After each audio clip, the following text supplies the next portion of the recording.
Olá, então vamos falar agora da parede abdominal. Então a gente vai falar da anatomia, dos pré-procedimentos, do intraoperatório e dos pós-procedimentos. Começando, a gente tem que entender a anatomia da parede anterolateral do abdômen. Então nós vamos ter aqui na linha central o músculo reto abdominal e mais lateralmente na parede, anterolateralmente, nós vamos ter o músculo oblíquo externo, oblíquo interno e transverso do abdômen. Essa anatomia é importante a gente entender que superiormente à linha arqueada, ou que na região mais superior da parede abdominal, o que a gente vai ter é que a fáscia do músculo oblíquo interno, ela vai passar tanto anterior quanto posterior ao reto abdominal. Então aí a gente vai ter a fáscia do músculo oblíquo externo, a fáscia do músculo oblíquo interno que passa uma lâmina anterior e uma lâmina posterior ao reto abdominal e a face do transverso do abdômen que passa posteriormente. Quando a gente chega na linha arqueada, que é em cerca de 3 centímetros mais ou menos abaixo do umbigo, o que a gente vai ter é que todas essas faces, tanto do músculo oblíquo externo, interno e transverso, elas vão correr anteriormente ao reto abdominal. Então, isso vai fazer com que essa parede posterior dessa região infraumbilical ela seja mais frágil, porque a gente só vai ter aqui a fáscia transversal, transversalis e o peritônio, já a parietal. Então, a parede anterior, ela se torna mais, anterior mais superior, ela se torna mais forte, porque ela tem essas fáscias correndo tanto anterior quanto posteriormente. Já inferiormente à linha arqueada, essa parede se torna mais frágil porque todas as fáscias correm anteriormente. Isso no ultrassom a gente vai ver como infraumbilical, a borda posterior do reto abdominal, ele é mais difícil de visualizar, porque você não vai ver essas fáscias posteriormente. Então, ela é mais difícil essa visualização.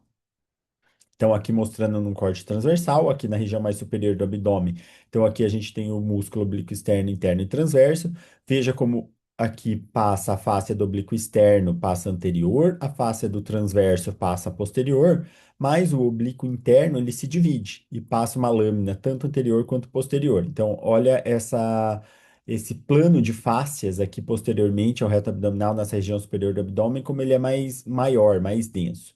Quando eu venho aqui para baixo da linha arqueada, então eu vejo que tanto as fáscias do oblíquo externo, interno e transverso, elas passam anteriormente aqui ao músculo reto abdominal, então transformando essa parede posterior muito mais frágil, porque a gente só tem a fáscia transversalis e aqui já o peritônio.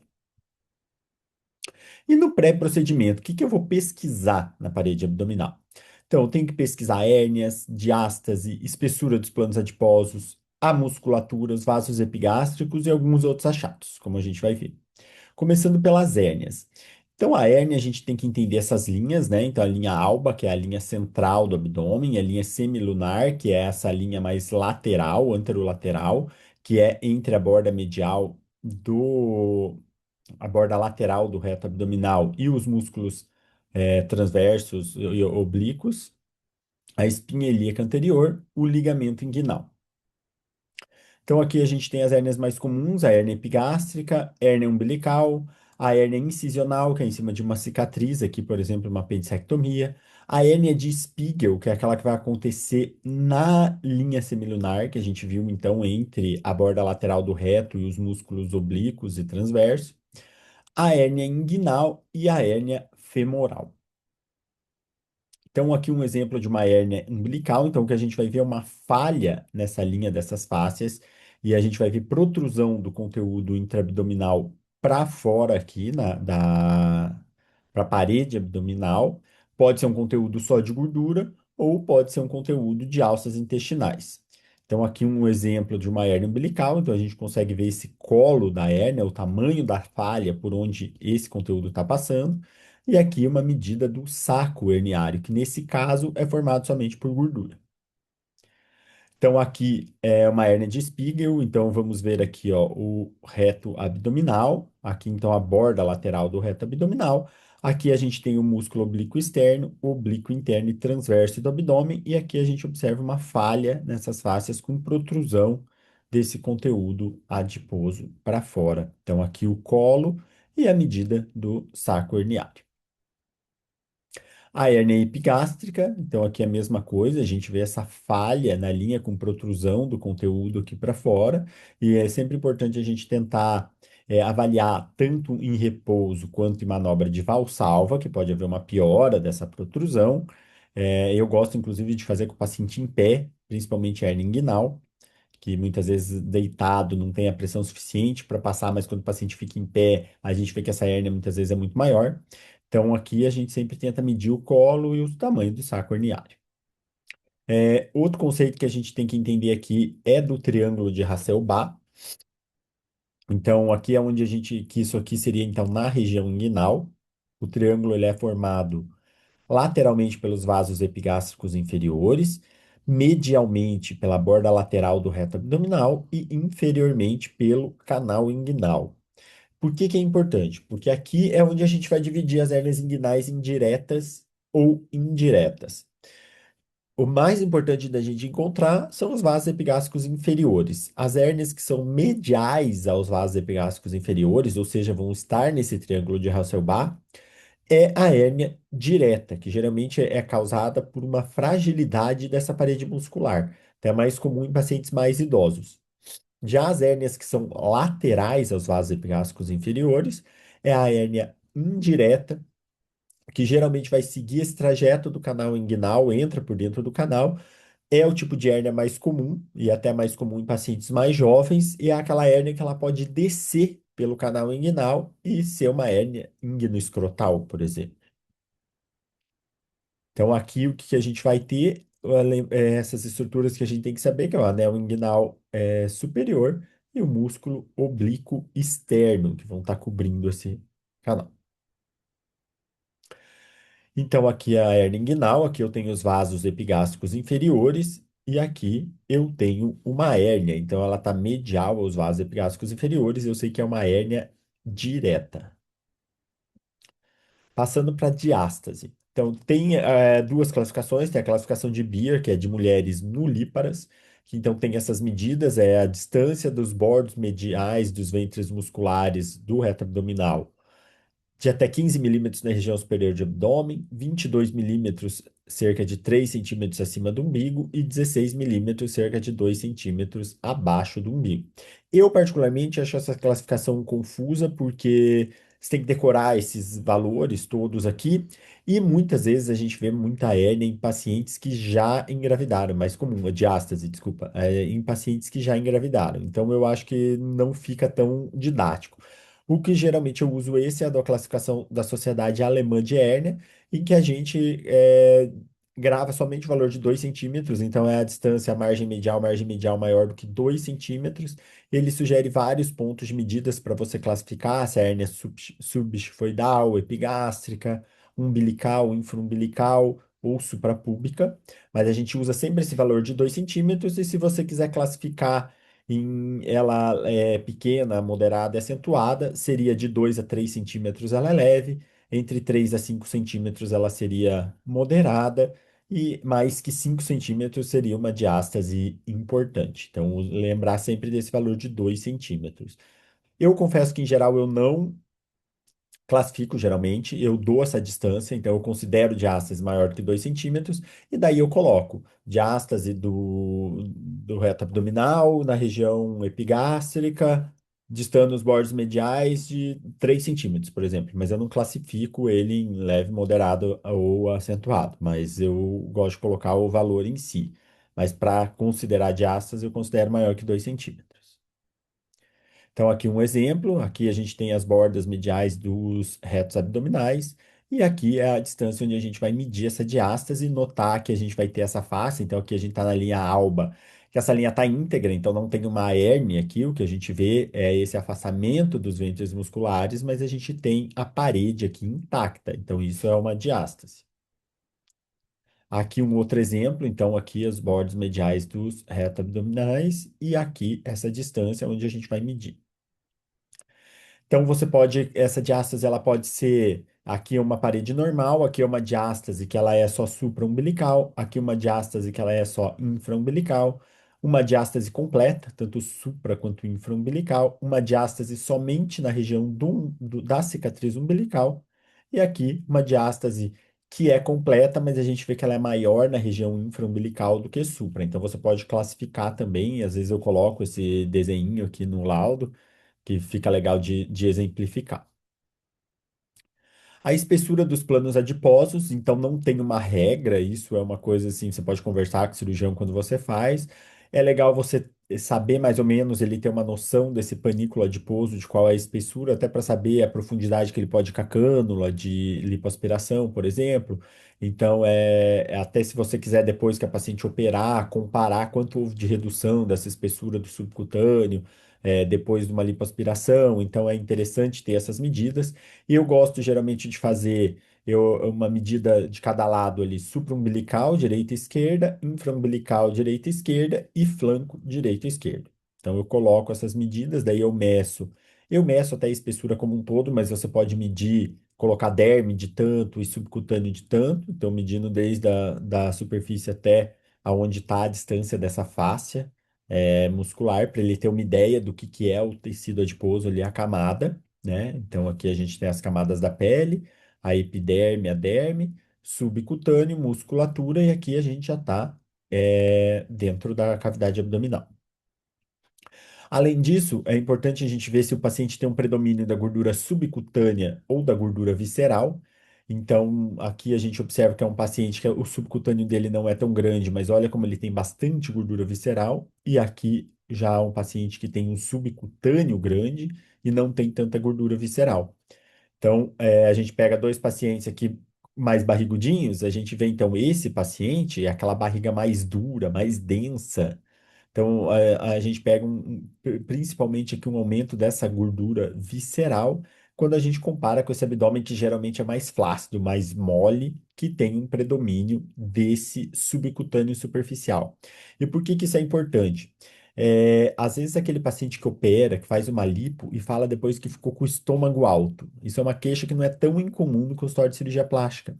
E esse estômago alto, muitas vezes, é porque o paciente tinha um predomínio da gordura visceral. Então, foi tirado toda essa gordura, essa camada adiposa subcutânea, mas o que que acontece? Aquela gordura que estava ali meio protegida, então era tudo meio aumentado, a hora que você tira essa camada superficial, aquela gordura ela fica mais evidente, e daí o paciente sente como se tivesse aquela protrusão na região principalmente epigástrica, que é onde a gente vê mais essa gordura, que é aquela gordura pré-peritoneal. Então, o paciente fica sentindo aquele estômago alto, você vai ver, na verdade, um aumento da gordura pré-peritoneal, não vai ter como lipar, né? Então, nesses casos, quando você vê que o cirurgião sabe que o paciente tem muita gordura visceral, ele pode sugerir que o paciente perca peso, faça medidas de dieta, atividade física, para que reduza essa gordura, para que ele tenha um resultado melhor no pós-operatório. Então, aqui um exemplo de um paciente que tem um predomínio de gordura subcutânea, então, olha o tamanho da camada subcutânea dele com a gordura pré-peritoneal. Já aqui um paciente que não tem um subcutâneo tão proeminente, mas olha o tamanho dessa gordura pré-peritoneal. Esse paciente, a hora que tirar esse subcutâneo que fizer uma lipo, essa gordura vai ficar protruindo, vai ficar o que a gente chama do estômago alto, vai ficar aquela gordura no epigástrico, aquela barriga mais proeminente. Na verdade, é uma gordura pré-peritoneal acentuada. Não tem um valor exato disso. Essa gordura pré-peritoneal, ela tem uma correlação com a gordura visceral, a gente considera. Então, pacientes que têm essa gordura pré-peritoneal maior geralmente têm mais gordura visceral, então a gente faz um pouco essa correlação. Mas se você estiver fazendo um exame pré-operatório de lipoaspiração e vê essa proeminência, você coloca. Eu coloco medida de espessura, então ali na região do epigástrico, subcutâneo mede tanto, subcutâneo superficial pode pôr, né? E a gordura pré-peritoneal mede tanto. Daí você pode entrar em contato e falar, ó, tem uma gordura pré-peritoneal bem exuberante. A avaliação da musculatura.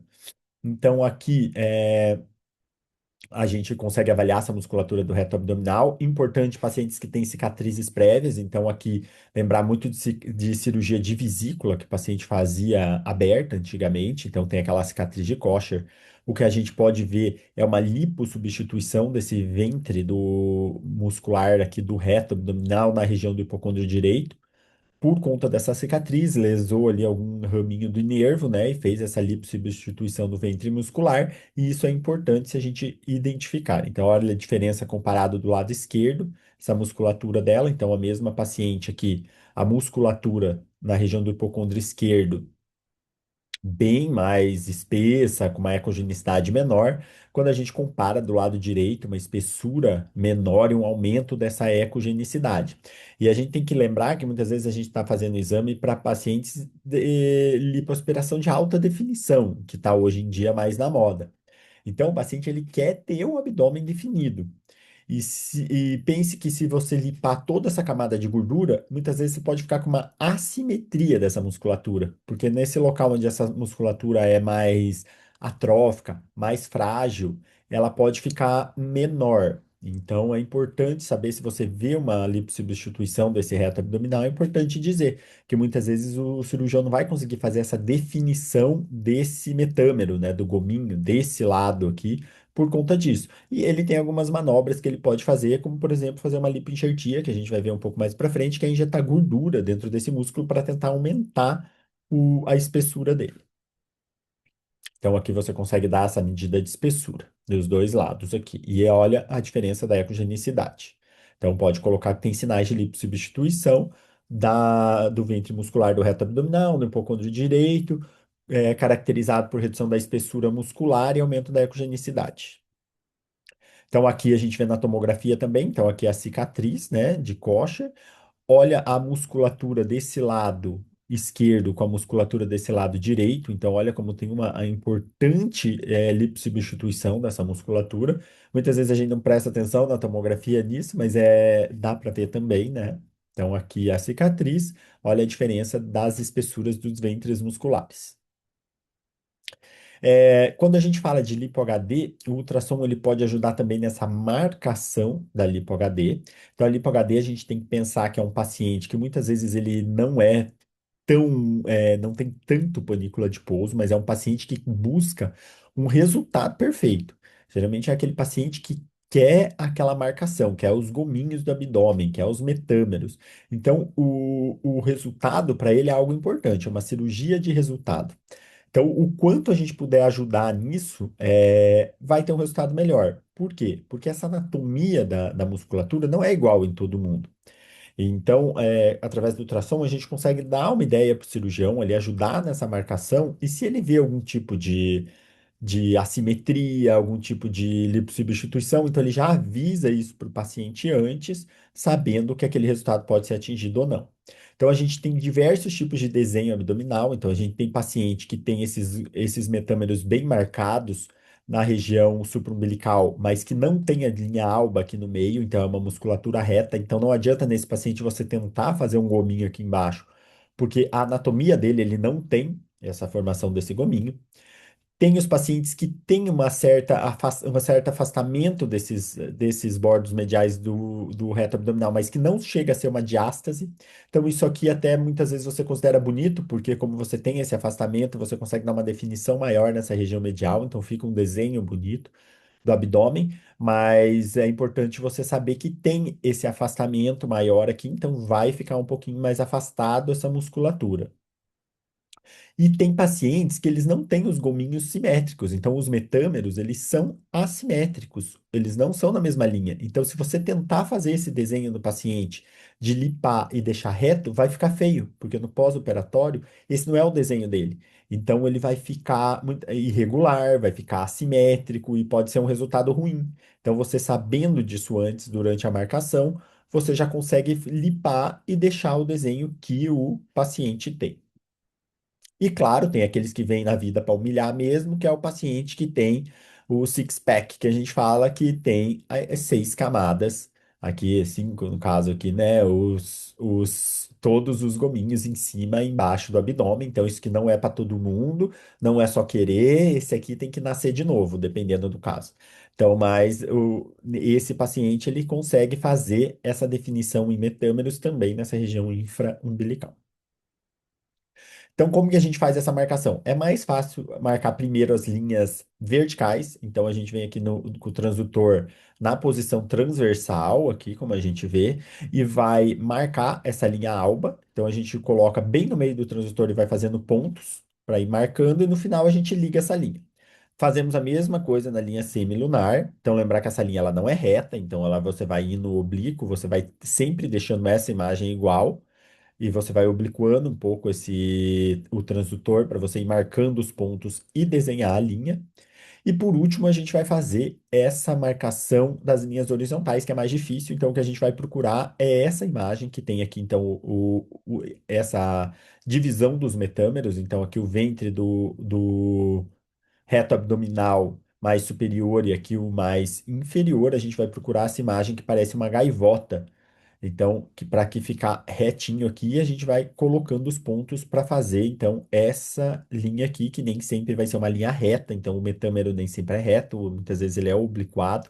Então, a gente vai vendo conforme o desenho do paciente, procurando esse desenho e vai fazendo pontos e liga no final a linha com o objetivo, então, aqui um exemplo mostrando, então, você vai marcando, você vai olhando, fazendo as imagens, marcando os pontos ali, para no final a gente fazer o desenho e fazer essa linha aqui dessa marcação pré-lipo HD.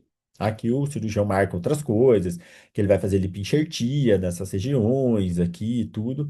Então, muitas vezes ele lipa mais esses triângulos laterais, centrais, para dar aquele efeito de luz e sombra. Então você afunda mais ali para a hora que a luz bater, fazer uma sombra e projetar mais o abdômen para fora. Outra coisa importante da gente avaliar são os vasos epigástricos. Então lembra que a gente já avaliou os vasos epigástricos inferiores lá para ver para pesquisa de hérnia, né? Mas é importante a gente identificar então também os vasos epigástricos aqui, para a gente ver se eles estão presentes, tem algum tipo de alteração. Os vasos epigástricos inferiores, então, onde que eu vou procurar? Na borda posterior do reto abdominal, aqui. Então, eu venho embaixo, procuro a borda do reto abdominal. Posteriormente, eu vou ver esses vasos epigástricos inferiores, eles são mais fáceis de ver, e daí você vai seguindo ele para cima ou para baixo. Já os vasos epigástricos superiores, eles são um pouco mais difíceis, então você vai lá, procura também a borda posterior do reto, mas ele não é tão grudado na borda, então você vai ter que angular a tua mão um pouquinho para baixo para conseguir pegar esses vasos epigástricos aqui superiores, para ver se eles estão pérvios e tudo. E por que que isso é importante? Então, assim, paciente que vai fazer abdominoplastia, você vai cortar aquela região inferior para puxar a pele para baixo. Muitas vezes você corta esses vasos epigástricos inferiores. E a vascularização é refeita a partir dos vasos epigástricos superiores. Então, vai dar anastomoses que vai irrigar essa parede abdominal. Se tiver alguma alteração desses vasos, pode não ser o suficiente para nutrir essa parede e ter algum tipo de necrose de parede e tudo. Então é importante essa avaliação também. Então, no laudo, você pode colocar ali o que, que você achou, as medidas da tela subcutânea, ver se os planos estão preservados, os tem diástase, os teve hérnias, né? E você vai daí dizer tudo que você viu ali. Aqui, então, eu trouxe um exemplo que até é minha irmã, esse exemplo, que ia fazer uma lipo e abdominoplastia, só que ela já tinha um histórico, minha irmã teve um tumor de cólon com 30 anos, com metástase hepática, teve que fazer hepatectomia, mas está super bem hoje, já faz mais de 15 anos isso, e está super bem. E depois ela acabou engravidando, tudo, e ficou ali com a parede um pouco mais flácida e queria fazer essa lipo e abdominoplastia. Só que ela tem uma cicatriz grande da hepatectomia aqui. Então, o que que eu vi nela? Ela tinha uma hérnia nessa junção dessa cicatriz da hepatectomia aqui na região do hipocôndrio direito, bem na junção das cicatrizes, da cicatriz mais vertical com a mais horizontal aqui, ela tinha uma hérnia, então tinha uma protrusão. E ela tinha toda uma lipossubstituição desse ventre muscular do reto abdominal de toda a parede do lado direito. Então, o ventre muscular era bem mais fino do que do lado esquerdo. E, além disso, eu não identifiquei o vaso epigástrico superior dela nesse quadrante aqui, nesse hipocôndrio direito. O vaso epigástrico superior dela do lado direito eu não vi.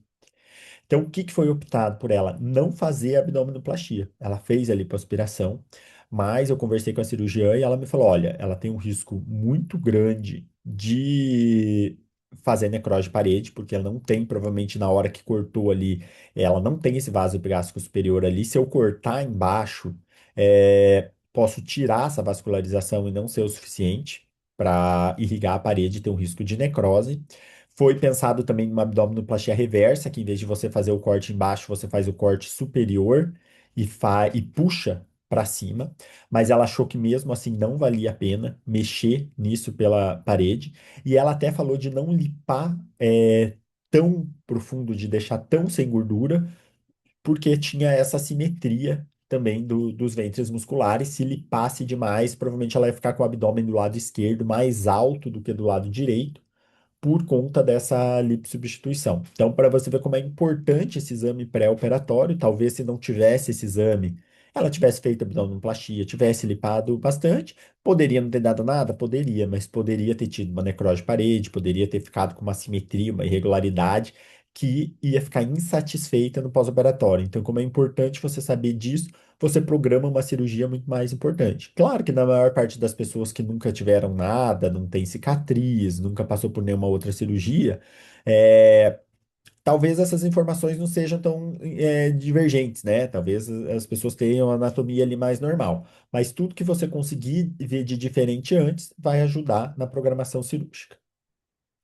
E claro, aqui achados adicionais que a gente pode encontrar durante o exame, como por exemplo, nada te impede de encontrar um lipoma ali no subcutâneo, enquanto você está fazendo o exame da parede abdominal. É importante relatar, porque pode ter dificuldade de progredir a cânula, pode ficar irregular, porque você vai lipar tudo e depois aquele lipoma vai ficar sobressaltado ali, o paciente pode ficar com uma bola ali na região. Então, se o médico já souber, ele consegue tirar esse lipoma antes, né, para operar. E onde entra o ultrassom no intraoperatório? Então, hoje é muito comum a gente ouvir falar de graft, lipo HD. Então, o que que é isso? É uma lipoenxertia guiada. Então, você tira a gordura do paciente, centrifuga, daí você deixa precipitar, você vai pegar somente a gordura, desce o sangue e você pega somente a gordura para injetar. Então, tem esse artigo, que foi o médico do Rio Grande do Sul, Maurício Viaro, que descreveu o graft, que é a técnica da lipoenxertia guiada por ultrassom. Então, ele faz essa lipoenxertia observando ali com o ultrassom, ele coloca a cânula, a agulha ali dentro da musculatura do reto abdominal para injetar essa gordura dentro. Para quê? Para fazer mais projeção. Então, a gente tem que lembrar que está pensando numa lipo de alta performance, de alto resultado, com um abdômen definido. Então você lipa bem a parede abdominal, você vai limpar bem aquelas linhas laterais centrais para fazer a luz e sombra, e além disso você injeta essa gordura dentro da musculatura para fazer uma protrusão maior desses metâmeros, né? Então aqui um exemplo da gordura sendo injetada ali dentro do músculo, ali a agulha, né? Onde vai ser injetado, ó. Então você tem a musculatura aqui e aqui a agulha, a agulha no plano, então a gente está vendo a agulha no maior eixo, aqui a agulha no fora de plano, sendo colocada então lá dentro do músculo. Muitas vezes podem chamar vocês para guiar, então assim, dá uma certa dificuldade, porque você coloca o transtorno, o cirurgião já quer saber se está dentro, se não está, então tem que ter calma. Ele já lipou antes, isso aqui é uma etapa final da cirurgia, então já essa parede abdominal, esse subcutâneo vai estar todo mexido, cheio de gás, densificado, tudo por conta dos procedimentos ali da lipo, muitas vezes já fez renúvel, argoplasma, tudo junto, então quando você entra, muitas vezes você precisa de um tempo ali para você se adaptar, ver bem a anatomia para conseguir guiar certinho para o cirurgião. Mas no começo chamavam bastante a gente, mas a maior parte dos cirurgiões hoje em dia que fazem o graft, eles mesmos têm aparelhos ultraportáteis, esses de mão, e eles mesmos guiam. Mas se chamarem vocês, é isso que tem que fazer, guiar ele para injetar essa gordura, então, aqui dentro da musculatura. E é bastante gordura, viu? Às vezes eles colocam bastante gordura. E no pós-operatório, o que que a gente pode ver na parede abdominal? Então, quais são as principais complicações de um pós-operatório? Necrose gordurosa, então, que a gente sabe, principalmente nesses casos que você faz lipoenxertia, está injetando uma gordura ali dentro, parte dessa gordura vai reabsorver, pode se liquefazer, pode virar uma esteatonecrose. Eles falam que em torno de 50% mais ou menos essa gordura reabsorve. Pode ter hematoma, que é uma complicação comum. Edema, pode dar dor, discromia e outras, como infecção, assimetrias e parestesias. Então, aqui um aspecto do pós-operatório recente, então veja esse subcutâneo todo densificado. Às vezes a gente tem até dificuldade de ver onde termina aqui o subcutâneo e começa a musculatura. Aqui já é a gordura dentro da musculatura, então muitas vezes esse aspecto pós-operatório bem recente é difícil mesmo a avaliação, né? Aqui um seroma, que é uma das principais complicações dessas lipoaspirações de alta definição, é seroma, porque você mexe demais, você descola muita pele, é uma lipo mais agressiva, você passa essas outras tecnologias que tem hoje para colar a pele, né?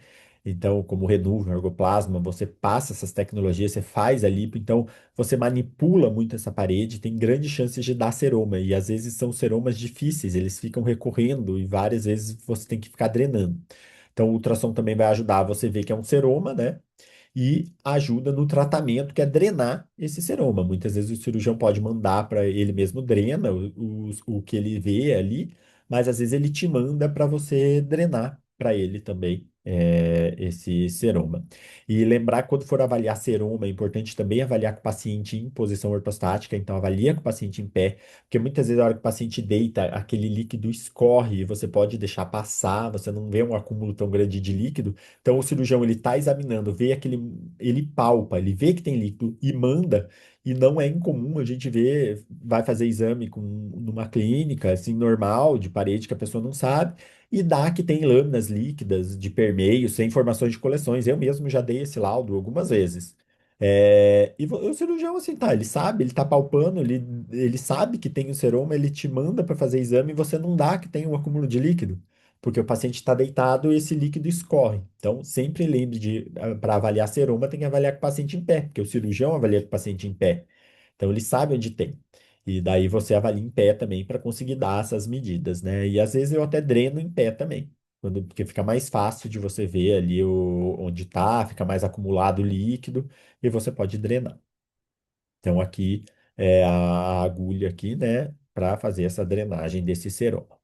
E vamos ver aqui o aspecto pós-op tardio da lipoaspiração. Então, às vezes, você está fazendo exame de parede abdominal, se você prestar atenção, você consegue dizer que o paciente fez uma lipoaspiração. E é uma chave que conecta com o paciente. Ele adora quando você fala assim, você já fez uma lipoaspiração, né? Eles ficam até assustados. Nossa, doutor, dá para ver isso no ultrassom? Você fala, dá para ver. Então, assim, como que a gente vê? São essas traves hiperecogênicas aqui que formam no subcutâneo, ó, umas traves mais densas, que é o trajeto onde passou a cânula. Fez nada mais do que uma fibrose, que é o esperado. Você passa a cânula, vai fazer fibrose, com certeza. Então, isso também é importante, aquela drenagem que faz no pós-operatório para evitar essas formações de fibrose. Mas a gente sempre vê essas traves hiperecogênicas aqui em paciente que fez. E aqui a gente vê que o paciente já não tem tão pouco panícula adiposo também, né? Então, provavelmente é um paciente que já operou, já deu uma engordada de novo. Geralmente, onde é o objetivo de você fazer uma lipo, principalmente essas mais, para ficar mais definido, é você fazer o mais próximo possível da região da fáscia muscular aqui. Claro, tomando cuidado com a fáscia para você não perfurar, mas é melhor quando essa lipo é feita nessa região mais profunda, porque você deixa menos irregularidade. Porque quando você faz profundo e essas traves ficam mais profundas, você vai ter toda essa camada de tecido subcutâneo encobrindo essa região de fibrose, digamos assim, e o paciente não vai sentir tanta irregularidade. Quando essa lipo fica muito superficial, subdérmica, subcutânea superficial, o paciente pode sentir mais esses caminhos, essas traves mais fibróticas. E isso é uma coisa que você consegue ver no ultrassom também.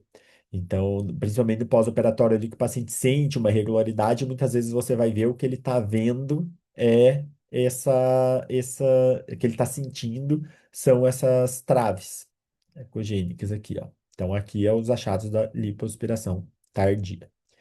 E os pós-procedimentos que não são cirúrgicos. Então, aqui a gente pode ter as mesmas coisas que fazem no rosto, fazem no corpo, no glúteo, braço e também no abdômen. Então, aqui pode ter bioestimulador de colágeno.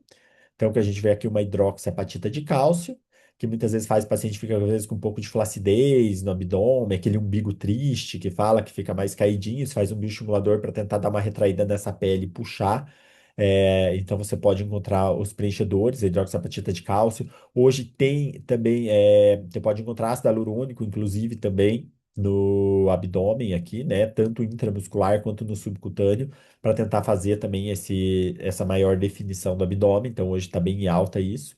e pós-enzimas, então que você vai ver como uma paniculite, né? Então você injeta a enzima com a intenção de degradar essa gordura e ela nada mais faz do que uma paniculite aqui do tecido.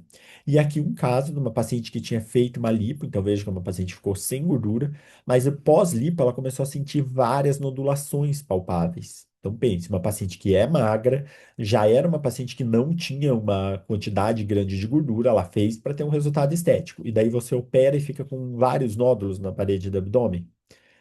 Então ela tinha vários nódulos aqui palpáveis e marcando esses nódulos, a gente via que parecia muito com a região do jeito que você faz as enzimas lipolíticas. Porque você faz geralmente como se fosse um jogo da velha aqui, você vai fazendo vários pontos. Então, só que a paciente não tinha contado para a médica dela que fez a cirurgia que ela tinha feito já enzimas lipolíticas antes. Então, quando eu fiz o exame e fui marcando esses pontos e vi que parecia, eu perguntei, você nunca fez enzima para gordura? Ela, eu fiz, mas faz muito tempo. Então, ela tinha feito antes da lipoaspiração essas enzimas lipolíticas. E em cada lugar onde ela palpava o nódulo, que a gente via era esses nódulos, então hipoecogênicos aqui, nódulos mais provavelmente fibróticos, sem fluxo ao Doppler. Olha como ela não tem subcutâneo, então você vê a derme, ou aquelas alterações da pós-lipo, todas as traves ecogênicas, e já aqui a fáscia muscular do reto abdominal, então a gente via esses nódulos em todas essas regiões. Que a cirurgiã acabou optando por remover os maiores, porque não teve jeito, né? Ficou feio mesmo. Ela mesma falou: não, tá feio, tá palpável, tá visível. Então ela tentou tirar os maiores, os que estavam visíveis ali. E o que veio no diagnóstico, então, era esse tecido, fibra adiposo, processo inflamatório crônico, né? Então, era um corpo estranho a material exógeno que ficou como provavelmente um granuloma ali por causa das enzimas lipolíticas mesmo. Então, ó, como é importante. Talvez se ela tivesse feito, identificado esses nódulos antes, no exame pré-operatório, antes da lipoaspiração, provavelmente a gente já veria esses nódulos antes de operar, porque eles já estavam lá, só que eles estavam cobertos pelo subcutâneo. Então a gente descreveria que tinha vários nódulos desse, ela já estaria esperando. Inclusive, depois, retrospectivamente, ela falou: Nossa, sabe que foi uma lipo meio difícil, passava, parecia que batia. Ela até achou que tinha lipoma na parede, porque ela batia ali. Depois, a dúvida dela, até se esses nódulos eram angiolipomas, umas coisas assim, porque ela achou mais difícil mesmo. Mas se ela soubesse antes, então já saberia que tinha esses nódulos. Então é isso. Muito obrigado.